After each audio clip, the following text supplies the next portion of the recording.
بلا شبہ یہ دو جادوگر ہیں، یہ چاہتے ہیں کہ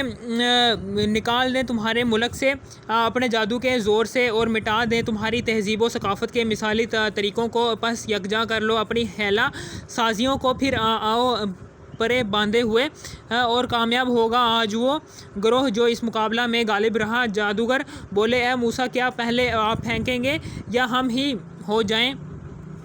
پہلے پھینکنے والے؟ آپ نے فرمایا، نہیں، تم ہی پہلے پھینکو۔ پھر کیا تھا یکا یک ان کی رسیاں اور ان کی لاٹھیاں آپ کو یوں دکھائی دینے لگیں ان کے جادو کے اثر سے جیسے وہ دوڑ رہی ہیں۔ موسیٰ علیہ السلام نے اپنے دل میں کچھ خوف محسوس کیا۔ ہم نے فرمایا، اے کلیم، مت ڈرو، یقیناً تم ہی غالب رہو گے، اور زمین پر پھینک دو جو عصا تمہارے دائیں ہاتھ میں ہے، یہ نگل جائے گا۔ جو انہوں نے کاریگری کی ہے وہ تو فقط جادوگر کا فریب ہے، اور انہیں فلاں پاتا جادوگر جہاں بھی وہ جائے پس گرا دیے گئے۔ جادوگر سجدہ کرتے ہوئے انہوں نے برملا کہہ دیا، اے لوگو، سن لو، ہم ایمان لے آئے ہیں ہارون اور موسیٰ کے رب پر۔ فرعون کو یا رائے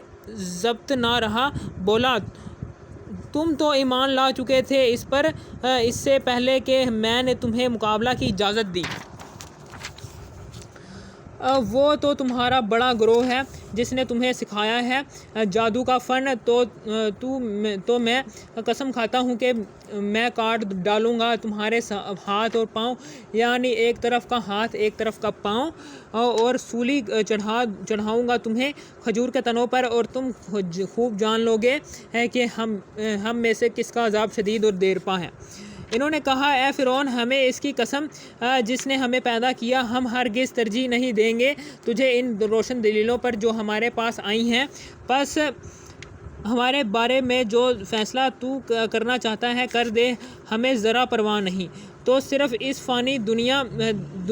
دنیاوی زندگی کے بارے میں ہی فیصلہ کر سکتا ہے۔ یقیناً ہم ایمان لائے ہیں اپنے رب پر تاکہ وہ بخش دے ہمارے لیے ہماری خطاؤں کو اور اس قصور کو بھی جس پر تم نے مجبور کیا ہے، یعنی فن سحر، اور اللہ تعالیٰ ہی سب سے بہتر ہے اور ہمیشہ رہنے والا ہے۔ بے شک جو شخص بارگاہ الہی میں مجرم بن کر آئے تو اس کے لیے جہنم کا شعلہ رازدار ہے، اور نہ وہ مر ہی سکے گا اس میں اور نہ وہ زندہ ہوگا۔ اور جو شخص حاضر ہوگا بارگاہ الہی میں مومن بن کر اس حال میں کہ اس نے عمل بھی نیک کیے ہوں گے تو وہ سعادت مند ہے جن کے لیے بلند درجات ہیں، یعنی سدا بہار باغات رواں ہیں جن کے نیچے نہریں، وہ خوش نصیب ان میں ہمیشہ رہیں گے۔ اور یہ ہے جزا ان کی جنہوں نے اپنا دامن ہر آلائش سے پاک رکھا، اور ہم نے وحی بھیجی موسیٰ علیہ السلام کی طرف کہ راتوں رات لے چلیے میرے بندوں کو مصر سے، راہ میں سمندر حائل ہو تو عصا کی ضرب سے ان کے لیے سمندر میں خشک راستہ بنا لیجیے، نہ تمہیں پیچھے سے پکڑے جانے کا ڈر ہوگا اور نہ کوئی وہ اور اندیشہ۔ پس فرعون نے ان کا تعاقب کیا اپنے لشکروں سمیت، پس چھا گئی فرعونیوں پر سمندر کی تند موجیں جیسا کہ چھا گئی ان پر، اور گمراہ کر دیا فرعون نے اپنی قوم کو اور نہ دکھائی انہیں سیدھی راہ۔ اے بنی اسرائیل، دیکھو، ہم نے بچا لیا تمہیں تمہارے دشمن سے، اور ہم نے تم سے وعدہ کیا کوہ طور کی دائیں جانب کا، اور ہم نے اتارا تم پر من و سلوہ، کھاؤ ان پاک چیزوں سے جو ہم نے تم کو عطا کی ہے، اور اس میں حد سے تجاوز نہ کرنا، اور ورنہ اترے گا تم پر میرا غضب، اور وہ بدنصیب اترتا ہے جس پر میرا غضب، تو یقیناً وہ گر کر رہتا ہے، اور میں بلا شبہ بہت بخشنے والا ہوں اسے جو توبہ کرتا ہے اور ایمان لاتا ہے اور نیک عمل کرتا ہے، بعد ازاں ہدایت پر مستحکم رہتا ہے۔ اور کس وجہ سے تم جلدی آ گئے اپنی قوم سے اے موسیٰ؟ عرض کی وہ یہ ہے میرے پیچھے، اور میں جلدی تیری بارگاہ میں اس لیے حاضر ہو گیا ہوں میرے رب کہ تو راضی ہو جائے۔ ارشاد ہوا کہ ہم نے تو آزمائش میں مبتلا کر دیا تمہاری قوم کو تمہارے چلے آنے کے بعد، اور گمراہ کر دیا انہیں سامری نے۔ یہ سنتے ہی لوٹے موسیٰ علیہ السلام اپنی قوم کی طرف غضبناک اور افسردہ خاطر ہو کر فرمایا، اے میری قوم، کیا وعدہ نہیں کیا تھا تم سے تمہارے رب نے بہت عمدہ وعدہ؟ تو کیا طویل مدت گزر گئی ہے اس وعدہ پر اور تم اس کے ایفا سے مایوس ہو گئے ہو، یا تم یہ چاہتے ہو کہ اترے تم پر غضب تمہارے رب کی طرف سے، اس لیے تم نے توڑ ڈالا میرے ساتھ کیا ہوا وعدہ؟ کہنے لگے تم نہیں توڑا ہم نے آپ سے کیا ہوا وعدہ اپنے اختیار سے، بلکہ واقعہ یہ ہے کہ ہم پر لاد دیے گئے تھے بوجھ قوم فرعون کے زیورات سے، سو ہم نے سامری کے کہنے پر انہیں پھینک دیا۔ اسی طرح سامری نے بھی اپنے حصہ کے زیور پھینک دیے۔ پھر سامری نے بنا نکالے ان کے لیے بچھڑے کا ڈھانچہ جو گائے کی طرح ڈکارتا تھا۔ پھر سامری اور اس کے چیلوں نے کہا، اے فرزندان یعقوب، یہ ہے تمہارا خدا اور موسیٰ کا خدا۔ پس موسیٰ بھول گئے، کیا ان احمقوں نے یہ بھی نہ دیکھا کہ یہ بچڑا ان کی کسی بات کا جواب بھی نہیں دے سکتا اور نہ اختیار رکھتا ہے ان کے لیے کسی ضرر کا اور نہ نفع کا؟ اور بے شک کہا تھا انہیں ہارون نے موسیٰ کی واپسی سے پہلے، اے میری قوم، تم تو فتنہ میں مبتلا ہو گئے اس سے، اور بلا شبہ تمہارا رب تو وہ ہے جو بے حد مہربان ہے، پس تم میری پیروی کرو اور میرا حکم مانو۔ قوم نے کہا، ہم تو اسی کی عبادت پر جمے رہیں گے یہاں تک کہ لوٹ آئے ہماری طرف موسیٰ علیہ السلام۔ موسیٰ نے آ کر غصہ سے کہا، اے ہارون، کس چیز نے تجھے روکا کہ جب تو نے انہیں گمراہ ہوتے دیکھا تو انہیں چھوڑ کر میرے پیچھے نہ چلا آیا؟ کیا تو نے بھی میری حکم عدولی کی؟ ہارون نے کہا، اے میری ماں جائے بھائی، نہ پکڑو میری داڑھی کو اور نہ میرے سر کے بالوں کو۔ میں نے اس خوف سے ان پر سختی نہ کی کہ کہیں آپ یہ نہ کہیں کہ تو نے پھوٹ ڈال دی۔ بنی اسرائیل کے درمیان اور میرے حکم کا انتظار نہ کیا۔ آپ نے پوچھا، اے سامری، اس فتنہ انگیزی سے تیری غرض کیا تھی؟ اس نے کہا، میں نے دیکھی ایسی چیز جو لوگوں نے نہ دیکھی، بس میں نے مٹھی بھر لی رسول کی سواری کے نشانے قدم کی خاک سے، پھر اسے ڈال دیا اس ڈھانچہ میں اور اس طرح راستہ کر دی میرے لیے میرے نفس نے یہ بات۔ آپ نے غصہ سے فرمایا، چلا جا، پس تیرے لیے اس زندگی میں تو یہ سزا ہے کہ تو کہتا پھرے گا کہ مجھے کوئی ہاتھ نہ لگائے، اور بے شک تیرے لیے ایک اور وعدہ عذاب بھی ہے جس کی خلاف ورزی نہیں ہوگی۔ اور ذرا دیکھ اپنے اس خدا کی طرف جس پر تو جم کر بیٹھا رہا، اس کا کیا حشر ہوتا ہے؟ ہم اسے جلا ڈالیں گے، پھر ہم بکھیر کر بہا دیں گے اس سمندر میں۔ اس کی راہ کو تمہارا معبود تو صرف اللہ تعالیٰ ہے جس کے سوا کوئی خدا نہیں۔ گھیر کے رکھا ہے اس نے ہر چیز کو اپنے علم سے۔ یوں ہم بیان کرتے ہیں اپنے آپ سے خبریں ان لوگوں کی جو پہلے گزر چکے، اور ہم نے مرحمت فرمایا ہے آپ کو اپنی جناب سے ایک پند نامہ۔ جو شخص روگردانی کرے گا اس سے وہ اٹھائے گا قیامت کے دن ایک بوجھ۔ یہ لوگ ہمیشہ اس بوجھ تلے دبے رہیں گے اور بہت تکلیف دہ ہوگا ان کے لیے روز قیامت یہ بوجھ، جس روز پھونکا جائے گا سور میں اور ہم جمع کریں گے مجرموں کو اس دن اس حال میں کہ ان کی آنکھیں نیلی ہوں گی۔ چپکے آپس میں کہیں گے کہ نہیں رہے تم دنیا میں مگر صرف 10 دن، ہم خوب جانتے ہیں جو وہ کہیں گے، جبکہ ان میں سب سے زیادہ زیرک کہے گا کہ نہیں ٹھہرے ہو تم مگر ایک دن۔ اور وہ آپ سے پہاڑوں کے انجام کے بارے میں پوچھتے ہیں، آپ فرمائیے میرا رب انہیں جڑوں سے اکھیڑ کر پھینک دے گا، پس بنا چھوڑے گا اس پہاڑی علاقہ کو کھلا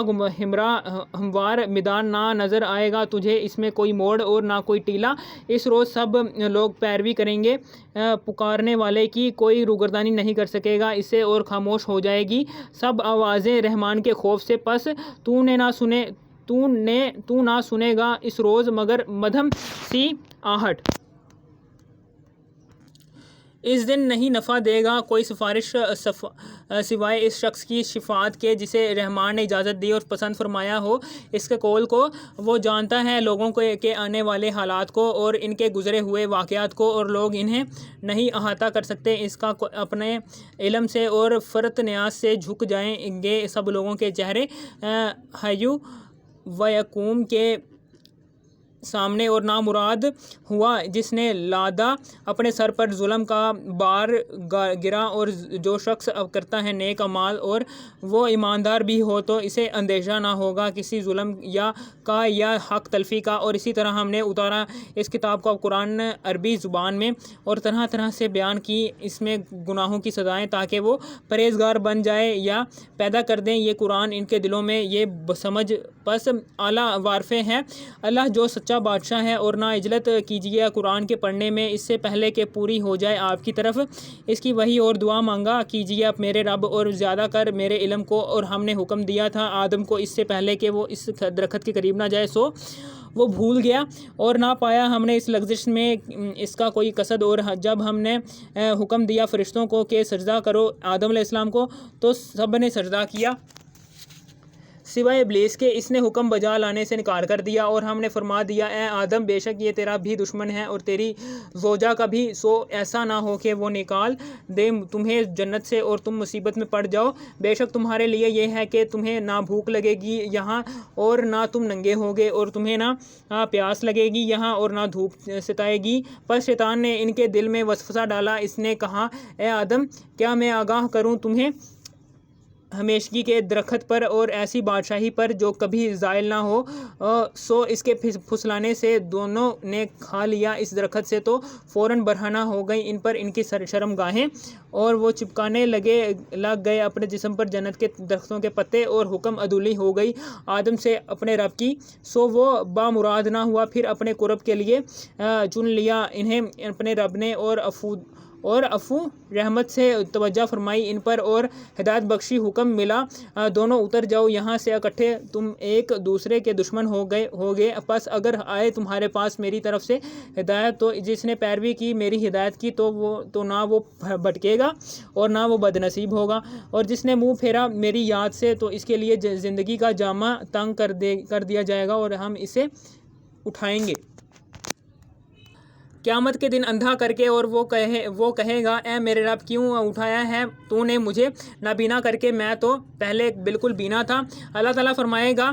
فرمائیں گے اسی طرح آئی تھی تیرے پاس ہماری آیتیں سو تو نے انہیں بھلا دیا، اسی طرح ہم آج تجھے فراموش کر دیا جائے گا، اور یوں ہی ہم بدلہ دیں گے ہر اس شخص کو جس نے حد سے تجاوز کیا اور ایمان نہ لایا اپنے رب کی آیتوں پر۔ اور سن لو آخرت کا عذاب بڑا سخت اور بہت دیر پا ہے، کیا یہ بات نہیں انہیں راہ راست نہ دکھا سکی کہ کتنی قومیں تھیں جن کو ہم نے بد اعمالیوں کے باعث ان سے پہلے برباد کر دیا، چلتے پھرتے ہیں یہ لوگ جن کے اجڑے ہوئے مکانوں میں، اس میں ہماری قدرت کی نشانیاں ہیں دانش مندوں کے لیے۔ اور اگر ان کے انجام کے متعلق آپ کے رب کا فیصلہ پہلے نہ ہو چکا ہوتا اور ان کے لیے ایک وقت مقرر نہ کر دیا گیا ہوتا تو ابھی ان پر عذاب نازل ہو جاتا۔ پس اے حبیب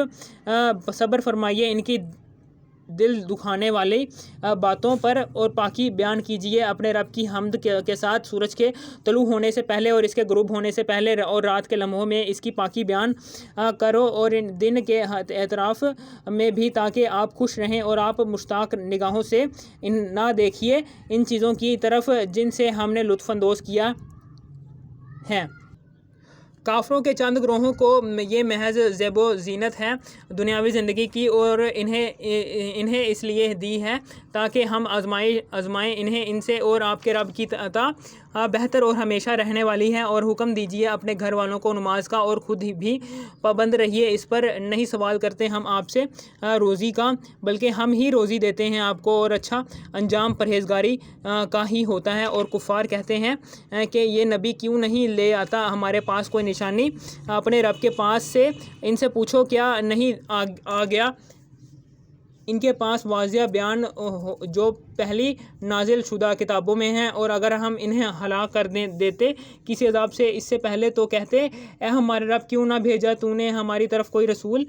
تاکہ ہم پیروی کرتے تیری آیتوں کی اس سے پہلے کہ ہم ذلیل اور رسوا ہوتے۔ اے حبیب آپ انہیں فرمائیے ہر شخص انجام کا منتظر ہے، سو تم بھی انتظار کرو، تم عنقریب جان لوگے کون ہے سیدھی راہ پر چلنے والے اور کون ہدایت یافتہ ہیں۔ اگر آپ کو اس ویڈیو کی ذرا سی بھی تھوڑی سی بھی سمجھ آ گئی اس ویڈیو کو کر دو لائک اور سبسکرائب اور شیئر بھی کر دینا، تھینکس۔ اور اگر آپ نے اس ویڈیو کا پارٹ 1 نہیں دیکھا تو آپ نے اسی ویڈیو کے ٹائٹل پر کلک کرنا ہے، اسی ویڈیو کے ٹائٹل پر کلک کرنے کے بعد اسی ویڈیو کے ڈسکرپشن میں جانے کے بعد اسی ویڈیو کا پارٹ 1 بھی دیکھ لینا۔ یہ جی قرآن مجید کے 16ویں سپارے کا part 2. Thanks for watching me.